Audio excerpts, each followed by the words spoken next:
people, for all kinds of reasons, are working with questions for which they don't have an answer. And that stimulates us a lot. We have very little interest in delivering the answer. We're interested in those folk who have got a great question and are interested in how do we develop that into what could be something new for the future. And we've got a strong interest in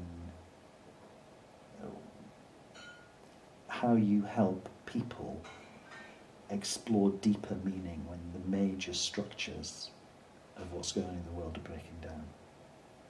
Because as the structures that keep us safe disappear, you have to find what's inside yourself to sustain yourself. Because increasingly the spirit of the time is how do you create entities where no longer are people willing necessarily to be told what to do, but they want to be able to have some influence in shaping their own destiny and that of the organisation that they work with.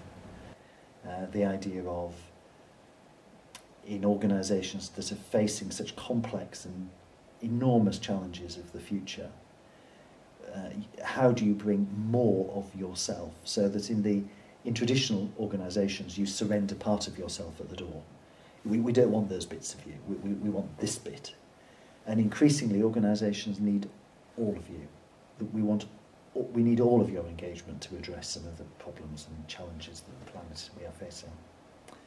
Over the last 2 years we've been at a threshold of learning how do you work with whole person learning as a whole organisation intervention.